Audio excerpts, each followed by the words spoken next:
শুভ সন্ধ্যা বন্ধুরা। আজ হলো 23 নভেম্বর রবিবার।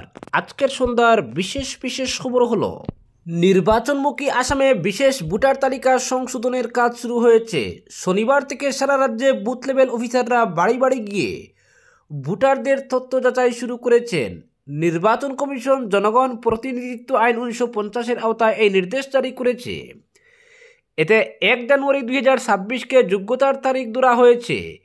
এই প্রক্রিয়ায় আসামের মোট 2,52,02,775 জন ভোটারকে অন্তর্ভুক্ত করা হবে। আগামী বছর 126 আসনের আসাম বিধানসভা নির্বাচন অনুষ্ঠিত হবে। দেশের আরও কিছু রাজ্যে বর্তমানে ভোটার তালিকা সংশোধন কাজ এসআইআর এর নামে চলছে, তবে আসামে সেটির পরিবর্তে স্পেশাল রিভিশন করা হচ্ছে, কারণ রাজ্যে নাগরিকত্ব যাচাই প্রক্রিয়া আলাদা এবং তা সুপ্রিম কোর্টের তত্ত্বাবধানে চলছে। নির্বাচন কমিশন সূত্রে জানা গেছে, মোট 29,656 জন বিএলওকে এই কাজে নিযুক্ত করা হয়েছে। তার আগে থেকেই পূরণ করা ভোটারের তথ্য নিয়ে প্রতিটি বাড়িতে যাচাই করবেন। মৃত ভোটার, স্থানান্তরিত ব্যক্তি, একাধিকবার নাম থাকা এবং নতুন ভোটারের তথ্য সংগ্রহ করা হবে। যাচাইয়ের সময় যদি কোনো বাড়ি বন্ধ পাওয়া যায়, তবে বিএলওদের অন্তত 3 বার যেতে হবে। এই বাড়ি থেকে বাড়ি যাচাই হবে আগামী 20 ডিসেম্বর পর্যন্ত। ডি ভোটারদের বিষয়ে কমিশন জানিয়েছে, আদালত বা বিদেশি ট্রাইব্যুনালের নির্দেশ ছাড়া তাদের নাম বাদ বা সংশোধন করা যাবে না। এই কাজে বিভিন্ন রাজনৈতিক দলের মোট 61,533 বুথ লেভেল এজেন্ট যুক্ত থাকবেন। আসাম সরকার ভোটারদের অনুরোধ করেছে নিজেদের নাম, তথ্য ও ভোটার পরিচয় যাচাই করতে এবং নির্ধারিত সময়ের মধ্যে দাবি বা আপত্তি জমা দিতে। মুখ্যমন্ত্রী হিমন্ত বিশ্ব শর্মা জানিয়েছেন, এই প্রক্রিয়া ভোটার তালিকাকে আরও স্বচ্ছ এবং সঠিক করবে। নির্বাচন কমিশনের সময়সূচি অনুযায়ী 27 ডিসেম্বর খসড়া ভোটার তালিকা প্রকাশ করা হবে। দাবি ও আপত্তি গ্রহণ করা হবে 22 জানুয়ারি পর্যন্ত। নিষ্পত্তির শেষ তারিখ 2 ফেব্রুয়ারি এবং চূড়ান্ত তালিকা প্রকাশ করা হবে 10 ফেব্রুয়ারি। এদিকে ভোটার তালিকা সংশোধনকে কেন্দ্র করে আসামে রাজনৈতিক বিতর্ক শুরু হয়েছে। অভিযোগ উঠেছে, বাইরে থেকে মাত্র 2 দিন আগে আসা ব্যক্তিরাও নাকি ভোটার হিসেবে নাম তুলতে পারবেন। বিরোধী দলগুলোর দাবি, বিজেপি সরকার 2026 সালের নির্বাচনকে কেন্দ্র করে বাইরের লোক এনে ভোটার তৈরির চেষ্টা করছে। কংগ্রেস নেতা গৌরব গগৈ বলেন, মুখ্যমন্ত্রী জানেন মানুষ তাকে ভোট দেবে না, তাই তিনি বাইরে থেকে মানুষের নাম তালিকায় তোলার চেষ্টা করছেন। রাইজর দলের নেতা অখিল গগৈ দাবি করেন, এটি নির্বাচনে কারচুপির পরিকল্পনা। আসাম জাতীয় পরিষদের নেতা লরিনজ্যোতি গগৈ বলেছেন, এনআরসির সম্পূর্ণ না হওয়া পর্যন্ত ভোটার তালিকা সংশোধন হওয়া উচিত নয়। বিতর্ক বাড়ায় নির্বাচন কমিশন স্পষ্ট করেছে, মাত্র 2 দিন থাকলেই ভোটার হওয়া যাবে এমন ধারণা ভুল। শুধুমাত্র সেই সব ব্যক্তি আবেদন করতে পারবেন যারা দীর্ঘমেয়াদে আসামে থাকার ইচ্ছা প্রকাশ করেন এবং তার যুক্তিযুক্ত প্রমাণ রয়েছে। যাচাইয়ের পরই নাম অন্তর্ভুক্ত হবে। বিতর্ক অব্যাহত থাকলেও সংশোধনের কাজ চলছে। 2026 সালের নির্বাচনের আগে এই ভোটার তালিকার সংশোধন রাজনৈতিক পরিস্থিতিকে কতটা প্রভাবিত করে এখন সেটাই দেখার। অপরদিকে সদ্য কংগ্রেসে যোগদান করা এআইইউডিএফের প্রাক্তন জেলা সভাপতি আজিজুর রহমান তালুকদারকে শ্রীভূমি তথা করিমগঞ্জ জেলা কংগ্রেসের সহ সভাপতি হিসেবে নিযুক্তি দিয়েছেন প্রদেশ কংগ্রেস সভাপতি গৌরব গগৈ। আগামী বিধানসভা নির্বাচনকে সামনে রেখে কংগ্রেস দলকে ঢেলে সাজাচ্ছেন রাজ্য সভাপতি সাংসদ গৌরব গগৈ। নবীন প্রবীণদের উপযুক্ত মর্যাদা দিয়ে দলকে বিজেপির প্রতিপক্ষ হিসেবে সঠিক দিশায় এগিয়ে নিয়ে যেতে চাইছেন তিনি। পাশাপাশি বিজেপির বিভিন্ন দুর্নীতি ও অপশাসন থেকে মুক্তি পেতে প্রতিনিয়ত অন্যান্য দল ও সংগঠনের কর্মকর্তারা সাংসদ গৌরব গগৈর নেতৃত্বে কংগ্রেসে যোগদান করে চলেছেন। এজন্য প্রত্যেক মাসের 10 তারিখ অন্যান্য দল থেকে কংগ্রেসে যোগদানের দিন নির্ধারণ করেছেন তিনি। গত 10 নভেম্বর কংগ্রেসে যোগদান করা বিশিষ্ট সমাজসেবী তথা অগপ এবং এআইইউডিএফের প্রাক্তন জেলা সভাপতি আজিজুর রহমান তালুকদারকে কংগ্রেসের রাজ্য সভাপতি 21 নভেম্বর শ্রীভূমি তথা করিমগঞ্জ জেলা কমিটির সহ সভাপতি হিসেবে নিযুক্তি দিয়েছেন। রাজ্য কংগ্রেস সভাপতির এই পদক্ষেপে আজিজুর রহমানের সমর্থক, শুভাকাঙ্ক্ষী সহ দলের বিভিন্ন মহল থেকে সাংসদ গৌরব গগৈকে ধন্যবাদ জানানো হয়েছে। জেলা কংগ্রেসের সহ সভাপতি পদে তাকে নিযুক্তি দেওয়ায় রাজ্য কংগ্রেসের সভাপতি গৌরব গগৈ ও দলের ঊর্ধ্বতন কর্তাদের প্রতি কৃতজ্ঞতা জানিয়েছেন আজিজুর রহমান তালুকদার। অপরদিকে কাজ শেষ হওয়ার 1 বছরের মধ্যেই সড়কে পুকুরসম গর্ত খুব জনগণের। কাটলিজোড়া দিননাথপুর পূর্ত সড়ক থেকে লালচড়া হয়ে 10 হাল মোল্লাপুর পর্যন্ত যাওয়া নবনির্মিত পূর্ত সড়কটি বছর অতিক্রান্ত হওয়ার আগেই বেহাল হয়ে পড়ায় তীব্র ক্ষোভ ব্যক্ত করে উচ্চ পর্যায়ের তদন্তের দাবি জানিয়ে রাজ্যের মুখ্যমন্ত্রী, পূর্তমন্ত্রী ও হাইলাকান্দির জেলা কমিশনারের হস্তক্ষেপ কামনা করলেন বৃহত্তর লালচড়া 10 হাল মোল্লাপুর এলাকার জনসাধারণ। গ্রামের জনগণ অভিযোগ তুলে বলেন, পূর্ত সড়ক নির্মাণের কাজ সম্পূর্ণ হওয়ার 1 বছর অতিক্রান্ত হওয়ার আগেই রাস্তাটির স্থানে স্থানে পুকুরসম গর্তের সৃষ্টি হয়েছে। ফলে চরম দুর্ভোগ পোহাতে হচ্ছে বৃহত্তর এলাকার মানুষকে। মুখ্যমন্ত্রীর উন্নত পাকাপথ নির্মাণ কর্মসূচির অধীনে প্রায় 4 কোটি টাকা ব্যয়ে নির্মিত কাটলিজোড়া দিননাথপুর পূর্ত সড়ক থেকে লালচড়া হয়ে 10 হাল মোল্লাপুর পর্যন্ত যাওয়া এই পূর্ত সড়ক নির্মাণ অত্যন্ত দায়সারাভাবে কাজ শেষ করা হয়েছে বলে অভিযোগ করেছেন গ্রামের জনগণ। তারা অভিযোগ করে বলেন, বরাদপ্রাপ্ত ঠিকাদারের দায়সারা কাজের জন্য বছর অতিক্রান্ত হওয়ার আগেই রাস্তাটির অবস্থা বেহাল হয়ে পড়েছে। স্থানে স্থানে পুকুরসম গর্তের সৃষ্টি হয়েছে, ফলে চলাচল দায় হয়ে পড়েছে। ক্ষুব্ধ নাগরিকরা কাজের গুণগত মান নিয়ে প্রশ্ন তুলে তদন্তক্রমে বিহিত পদক্ষেপ গ্রহণের দাবি জানিয়েছেন।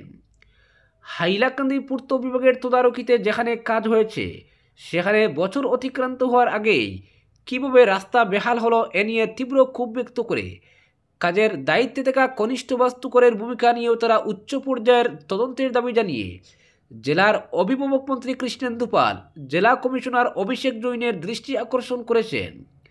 সরকার এই রাস্তার জন্য প্রায় 4 কোটি টাকা বরাদ্দ করলেও বাস্তবে নামেমাত্র কাজ করে দায়িত্ব সম্পন্ন করা হয়েছে। এলাকার নাগরিকদের অভিযোগ, রাস্তাটির অধিকাংশ জায়গায় অত্যন্ত নিম্নমানের কাজ হওয়ার ফলে বছর অতিক্রান্ত হওয়ার আগেই রাস্তার দুপাশের সাইড বাম্প ভেঙে পড়েছে। অন্যদিকে রাস্তার মধ্যে রয়েছে একটি সেতু, এই সেতুটির কাজ শেষ হতে না হতেই ভেঙে যাচ্ছে। যানবাহন নিয়ে চলাচল অনেকের কাছে ভয়ের কারণ হয়ে দাঁড়িয়েছে। অপরদিকে প্রাকৃতিক দুর্যোগ থেকে মহাসড়ককে বাঁচাতে ব্যবহৃত হচ্ছে অত্যাধুনিক প্রযুক্তি। ইস্ট ওয়েস্ট করিডোর বা মহাসড়কের ডিমা হাসাও জেলার কিছু বিশেষ অংশ এখনও অসম্পূর্ণ এবং এর পেছনে সবথেকে বড় সমস্যা প্রাকৃতিক দুর্যোগ। অতীতে কোটি কোটি টাকা খরচ করে সড়ক বানানোর পরেও বর্ষার মরশুমে গোটা সড়ক নিশ্চিহ্ন হয়েছে। এবার এলিভেটেড করিডোরের মাধ্যমে কিছুটা অংশ গড়ে তোলা হচ্ছে এবং বাকিটা সাধারণ পদ্ধতিতেই। তবে নির্মাণ সংস্থা এখন অত্যাধুনিক প্রযুক্তি ব্যবহার করছে যাতে অতিবৃষ্টি হলেও সড়কের ক্ষতি না হয়। এবার সড়ক বানানোর বরাত পেয়েছে ডিআর আগরওয়াল নামের দেশের প্রথম সারির একটি সংস্থা এবং তারা ভারত, জাপান সহ বিশ্বের প্রথম সারির প্রযুক্তি ব্যবহার করছে। নির্মাণ কাজের প্রজেক্ট ডিরেক্টর যোগেশ সারওয়াত জানিয়েছেন, এবারের কাজটি হচ্ছে হাইব্রিড অ্যানুইটি মডেল বা হ্যাম পদ্ধতিতে, অর্থাৎ নির্মাণ সংস্থা 60% টাকা খরচ করেছে এবং সরকার 40%। সড়ক যাতে আগামী 15 বছর নষ্ট না হয় এই দায়িত্ব নির্মাণ সংস্থার। সড়কের অবস্থা যাচাই করে দেখবে এবং প্রয়োজনে কিছুটা সারাইয়ের কাজ হবে। তিনি বলেন, যে এলাকা দিয়ে মহাসড়ক যাচ্ছে সেটি অত্যন্ত সংবেদনশীল পাহাড়ি এলাকা। এখানে নির্মাণ কাজ করা ঝুঁকিপূর্ণ এবং আমরা অতীতে দেখেছি সম্পূর্ণ কাজ করার পরেও সড়ক নিশ্চিহ্ন হয়েছে। এবার আমরা অত্যাধুনিক প্রযুক্তি ব্যবহার করছি এবং আমরা আশাবাদী সড়কটি প্রাকৃতিক দুর্যোগের ফলে ধ্বংস হয়ে যাবে না। তবে উত্তর পূর্বের প্রাকৃতিক দুর্যোগের পরিমাণ আগে থেকে যাচাই করা যায় না। আমরা ভারতের সর্বোচ্চ উন্নত টেকনোলজি সহ জাপানের মতো দেশের আধিকারিকদের সঙ্গে কথা বলেছি। একদিকে যেমন নির্মাণের কাজ অত্যাধুনিক প্রযুক্তির মাধ্যমে হচ্ছে, অন্যদিকে ভবিষ্যতের পরিকল্পনাও ওই কথা ভেবেই চলছে। আমাদের কাছে যে শক্তি রয়েছে সেটা দিয়ে চেষ্টা করা হচ্ছে যাতে এই সড়ক উন্নত মানের হয় এবং ভবিষ্যতে প্রাকৃতিক দুর্যোগ সহ্য করতে পারে। প্রযুক্তিগত দিক নিয়ে বলেন, প্রথমত যে কোম্পানি কাজ করছে তাদের উপর দায়িত্ব দেওয়া হয়েছে যাতে সড়কের মেনটেন্যান্স অন্তত 15 বছর উন্নত মানের হয়। যদি 15 বছর এই সড়ক প্রাকৃতিক দুর্যোগ সহ্য করতে পারে তাহলে এটি সহজে আর ধ্বংস হবে না। আমরা বিভিন্ন জায়গায় মাইক্রোফাইন্ডিং করছি, অর্থাৎ মেশিন মাটির নিচে যতক্ষণ পর্যন্ত সর্বোচ্চ শক্ত জায়গা পর্যন্ত যাচ্ছে সেটা হবে একেবারে চূড়ান্ত জায়গা। যার উপর ভিত্তি গড়ে তুললে উপরের প্রাকৃতিক দুর্যোগ খুব একটা প্রভাব ফেলতে পারবে না।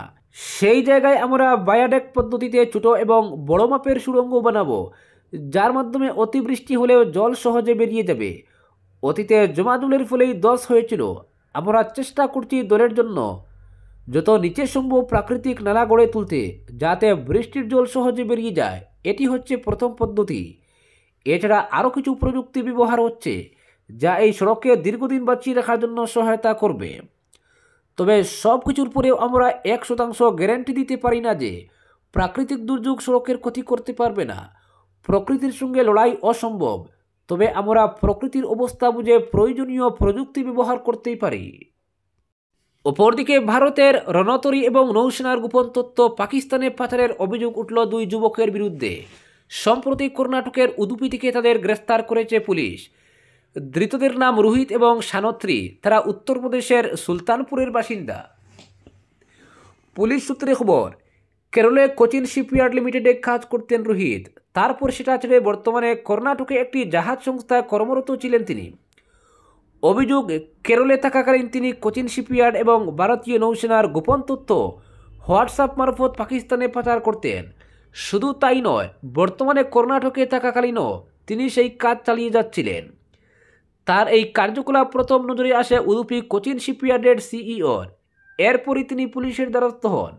তার অভিযোগের ভিত্তিতে রোহিতকে গ্রেফতার করেছে পুলিশ। পুলিশ সূত্রে জানা গিয়েছে, রোহিতকে জিজ্ঞাসাবাদ করেই সানত্রীর ব্যাপারে জানা যায়। সানত্রীকে একাধিকবার মেসেজ করেছিলেন রোহিত, এমনকি কিছু গোপন তথ্য তার হাতেও তিনি তুলে দিয়েছেন বলে অভিযোগ।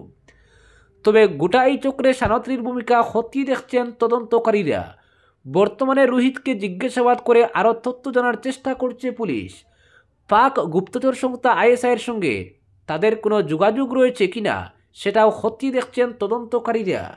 আজকের বিশেষ সংবাদ এখানেই সমাপ্ত।